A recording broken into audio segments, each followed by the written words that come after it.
Okay? Mag-aaral po tayo ng Biblia.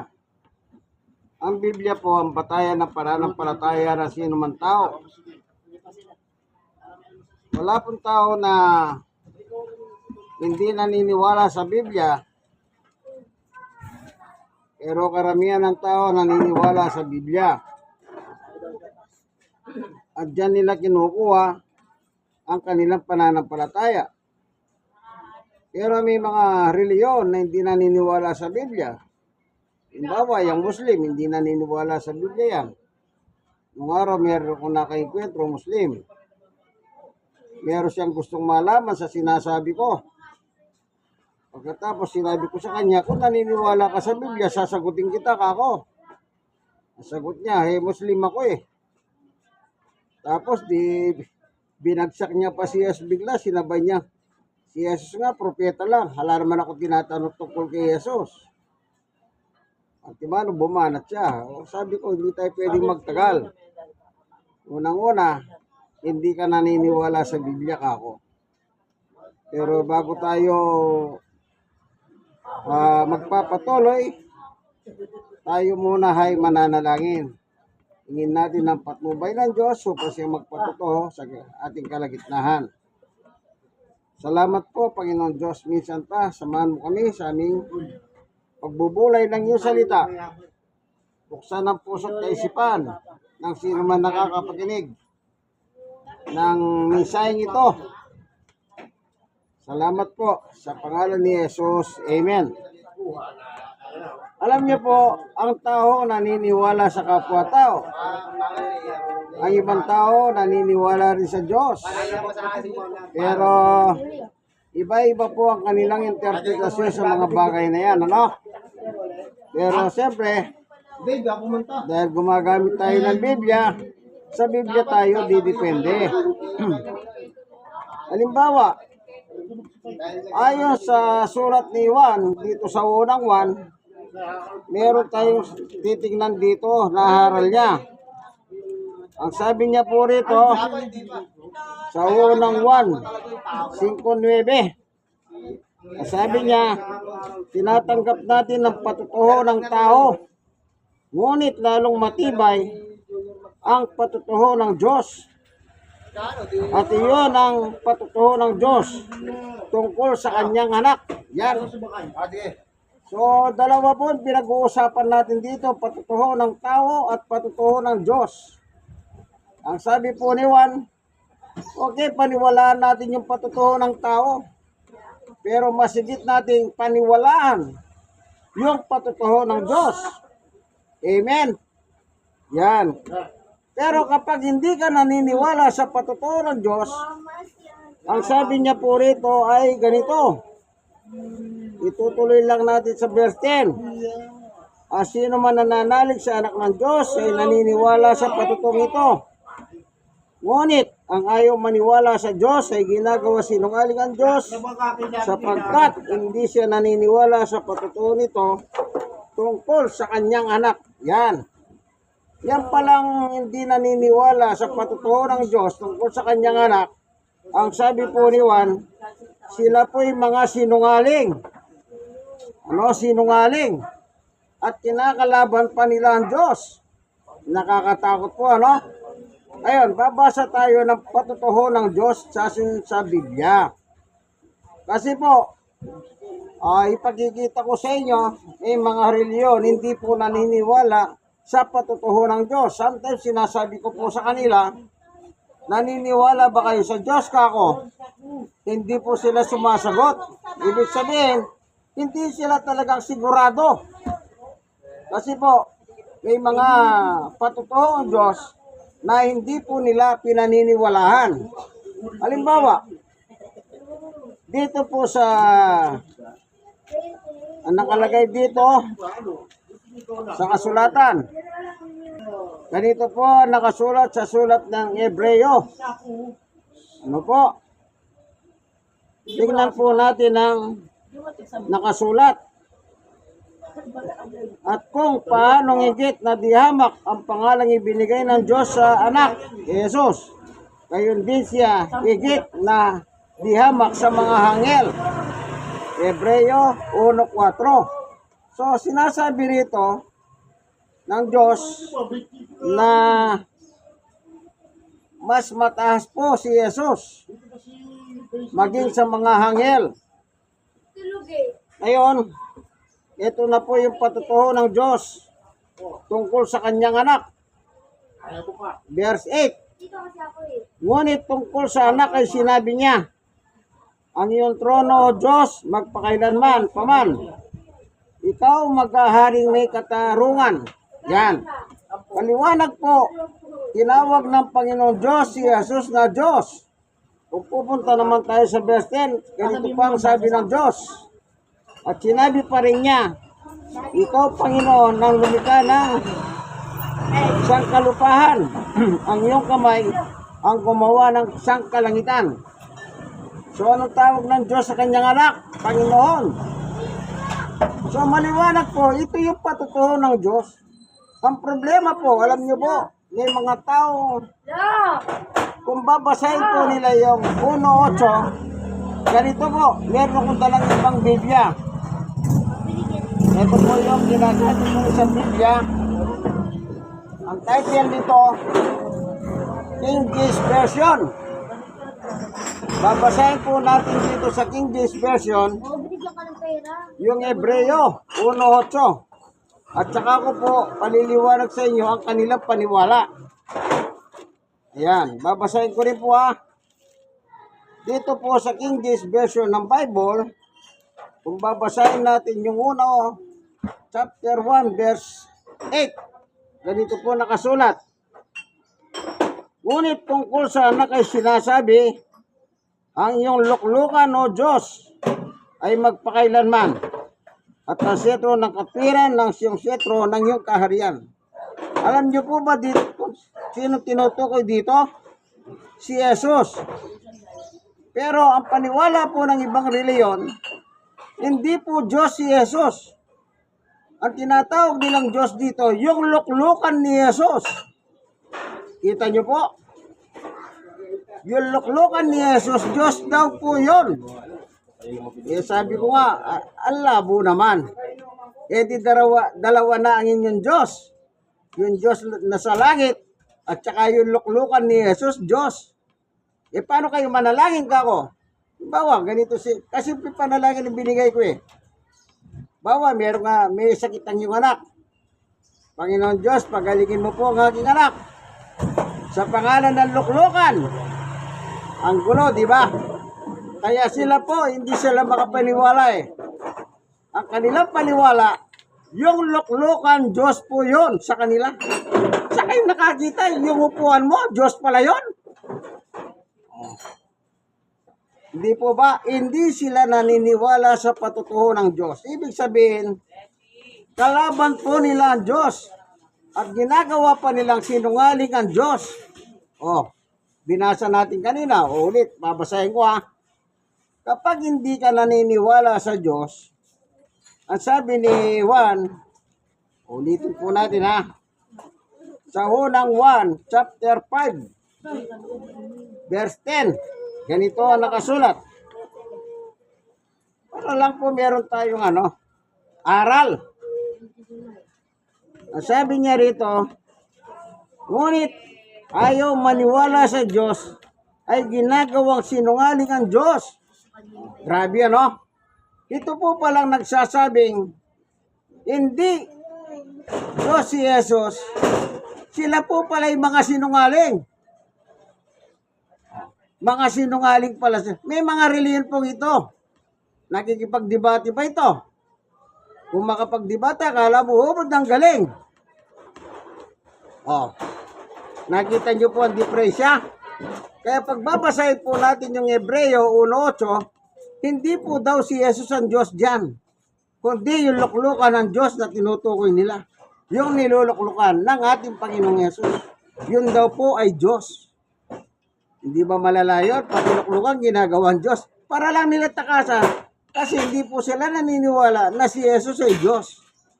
Pero maliwanag po sa Biblia, wala tayong babawasin dyan, wala tayong dadagdag. Mismo ang Diyos ang sabi, basahin ko. Ang kanyang anak ay tinawag niyang Diyos. Oh. Balikan natin. Hebreo 1:8. Ganito po naman ang nakasulat. Ngunit tungkol sa anak ay sinabi niya, ang iyong trono, ho Diyos, magpakailanman. Ikaw ay maghaharing may katarungan. Anong tawag ng Diyos kay Jesus? Diyos. Bakit tinawag ng Diyos si Jesus na Diyos? Kasi po anak siya ng Diyos. Kung ang Diyos ay Diyos po, yung Ama namin nasa langit ka, kung naniniwala kayo na ang Diyos ay Diyos, natural, si Jesus Diyos din sa pagiging anak ng Diyos. Eh bakit? Anak niya nga si Jesus eh. O totoo bang tinawag ni Jesus na Ama yung Diyos sa langit? Opo. O, dito babasahin natin sa King James Version. Ano naman? O, dito sa 1:17. Kaya pagka wala kang alam sa Biblia, ay, madadala ka nila eh. Buti na lang, salamat sa Diyos, binigyan ako ng kaalaman sa Biblia ng Diyos. Kaya lagi sila nasusupalpal sa akin eh. Ayun, dahil sa puro supalpal ang ginaabot nila sa akin, ang ginagawa na lang nila sa akin, tinatawag akong kalbo, tinatawag ako ng minumura ako sa social media. Wala kasi silang may tapat eh. Ang sabi ko, tignan nyo ah, kaya wala silang may sagot. Kasi lahat na sinasabi nila sa Biblia, ang sagot ko, simple lang, lahat ng yan tinatanggap ko. O ano pang ilalagay nila kayo na hindi ko tinatanggap? Pagka ako naglagay, hindi nyo tinatanggap pa ako. Isipin nyo po yan. Kaya, tawag nila, "Uy, matandang kalbo, tumigil ka." Iba-ibang tawag sa akin. Pero merong malala doon. Sabi niya, makita lang kita, babariling kita. O kita nyo, mamamatay tao pa sila. Babarilin daw ako. Hindi po ganyan ang turo ng Biblia. Ang utos ng Diyos, huwag kang papatay. Mamamatay tao sila eh. O yung kanilang chief editor na umalis sa kanila, ibinunyag niya yun ha. Yung kanilang mga tagapatay. Ibinunyag na. Iba sumabog nung araw yung isang reliyon na yung korupsyon at saka yung mga baril sa simbahan nila. Hindi na po nila matatakasan yan. Saan ka nakakita? Simbahan may hawak ng mga baril. Nireid ng pulis yun eh. Nireid ng pulis. Nakakatakot eh, di ba? Naturingan maka-Diyos ka, pagkatapos may mga baril ka. Ang masakit, meron na balita doon. Nalagay sa mga balita yun sa mga newspaper na napatunayan, meron pumatay sa kanila, ay mamamatay sa kanila. Oh. Yan din ang ibinulgar ng chief editor nila noon sa kanilang magazine. Okay? Kaya tandaan nyo po, ang Biblia po nagsasabi ng totoo. Kapag hindi ka naniwala sa turo ng Diyos, kinakalaban mo ang Diyos. Ang lagi ko sinasabi, hindi baling awayin mo yung kapitbahay mo. Hindi baling kalabanin mo yung kapitbahay mo. Huwag mong kakalabanin ang Diyos. Kasi hindi ka huubra sa Diyos.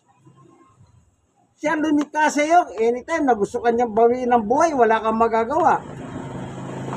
Anytime na ilublob niya yung buhay mo sa apoy ng impyerno, wala kang magagawa. Kasi siya may gawa sa iyo. Pero kinakalaban po nila ang Diyos, gaya ng binasa natin sa sulat ni Juan. Na yung mga hindi naniniwala sa patutuo ng Diyos patungkol sa kanyang anak. Anong sabi ni Juan? Mga sinungaling sila. Ngayon, pag sa Biblia po tayo babasa, anong tawag sa mga sinungaling? Babasahin pa po natin yung 1:44. 8:44. Dito pa rin sa King James Version. Ganito po ang mababasa. Ang sabi ni Jesus Christ sa kanyang panahon, siya ay nangangaral sa ibabaw ng lupa. Ganito ang sinabi niya sa mga tao, hindi naniniwala sa kanya. hindi naniniwala sa Kanya. At itong mga sinabihan ni Jesus noon sa panahon niya, ngayon po, marami ngayon dito sa ibabaw ng lupa, lalo na po dito sa Tondo. Marami sila. Para bang pas marami sila, parang matibay. Hindi. Pagdating sa aral, hindi paramihan yan. Anong sabi ni Jesus sa mga taong hindi naniniwala sa Kanya? Hindi naniniwala sa Diyos. 1:8:44. Kayo'y sa inyong amang dyablo. At ang nais ng inyong ama ang ibig ninyong gawin. Sa isang mamamatay tao. Buhat pa ng una. O ano daw si Satanas? Mamamatay tao. Mamamatay tao sila Meron silang mga art dealer kasama sa simbahan nila. Nakakatakot, ano? Anong sabi ni Jesus tungkol kay Satanas? Siya ay isang mamamatay tao, pananguna, at hindi nananatili sa katotohanan. Ibig sabihin ng katotohanan ng salita ng Diyos. Sapagkat walang katotohanan sa Kanya. So si Satanas po, walang salita ng Diyos. Ibig sabihin, laban siya sa salita ng Diyos. At yung hindi naniniwala sa patotoo ng Diyos, o yung laban sa Diyos, ay pagkat nagsasalita siya ng kasinungalingan, ay nagsasalita siya ganang Kanya, sapagkat siya isang sinungaling at ama nito. Sino daw ang ama ng mga sinungaling? Si Satanas. Ayan, pabalik sila. Kapag sinungaling ka, sa Biblia, ang sabi ni Jesus, anak ka ng Satanas. Kita nyo po? Kailangan po, kung ano yung nakasulat sa Biblia, hindi po natin nilalabanan. Ang ginagawa nila, nilalabanan nila yung sulat sa Biblia. Sukat ba naman si Jesus ay Diyos sa Biblia? Ang tawag hindi daw Diyos si Jesus kundi tao. Pero yung luklukan ni Jesus ay Diyos. Ika kayo po. Simpleng analisa. Sino ang Diyos? Si Jesus o yung luklukan niya? Kung ako tatanungin nyo, si Jesus ang Diyos. Yung luklukan nila lang yan Pero sa kanila hindi po. Hindi Diyos si Jesus, pero yung inuupuan ni Jesus ay Diyos. Aral nila yan. Kaya kabisado ko sila So lalabas po, kapag kinalaban mo pala ang Diyos, ay ginagawa mo pa sinungaling ang Diyos. Isipin mo yan. Nang dahil lang sa simpleng hindi mapagtanggap sa kanyang anak na si Jesus ay Diyos, ay ginagawa mo na sinungaling ang Diyos. Sino ka? Isa ka lang lupa. Putik. Nilikha ng Diyos. Kakalabanan mo ang Diyos. Maawa po kayo sa inyong sarili. Ano po? Ngayon, yung mga anak ni Satanas, pag sinabing anak ni Satanas, hindi naniniwala sa patutuhan ng Diyos. Anong patutuhan ng Diyos? Si Jesus ay Diyos. Hebreo 1:8. Si Jesus ay Panginoon. 1:10 ng Hebreo. Kapag hindi kayo naniwala, ang tatay ninyo ang dyablo. Pagdating ng araw, kaibigan, ito yung maganda pagdating ng araw. Ang sabi ng ating Panginoong Yesus ay dito po sa San Mateo chapter 25. Ganito po ang sabi ng Panginoong Yesus sa mga kalaban ng Diyos o kalaban ni Yesus. Sa verse 41, Mateo 25:41. Sabi po ng ating kasulatan ay ito. Basahin natin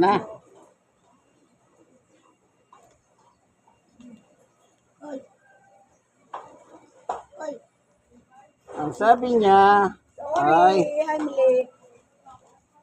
okay lang po yan, nanay. Yung nag-celebrate na kayo ng Mother Day eh.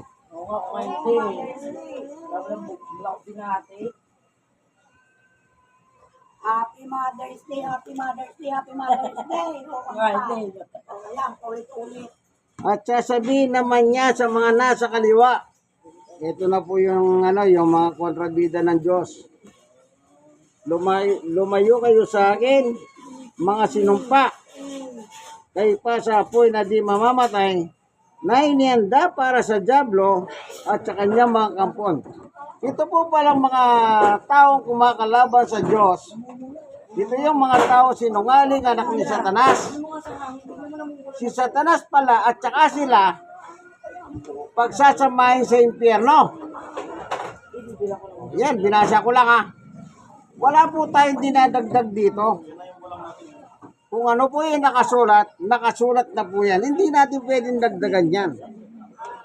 So, kailangan maniwala po tayo sa patutuho ng Diyos. Pag hindi tayo naniwala, ito po magiging ending ng ating buhay. Kasama si Satanas sa apoy ng impyerno. Salamat, Panginoon Diyos, sa iyong patutuo sa amin. Salamat, binusog mo ang aming spiritual na kalagayan. Salamat sa iyong turot aral natuto kami. Sa pangalan ni Jesus, Amen. Ito po ang inyong kaibigan kay Jesus, Brother Manny Bautista. Dito po tayo sa Barangay 104. Dito tayo sa kalsada ng Maginoo. Ayan ang street. Maginoo po yan. Ayan. Maginoo Street dito po sa Barangay 104. Opo, sana meron po kayong natutunan. Kung meron kayong Biblia, itong gamit kong Biblia binasa dalawa. Isang malaki, isang maliit. Oh. Pwede nyo ako sundan bawat talata sinasabi ko. Kahit anong Biblia ang hawak nyo, sundin nyo ako. Sige po, God bless us all po.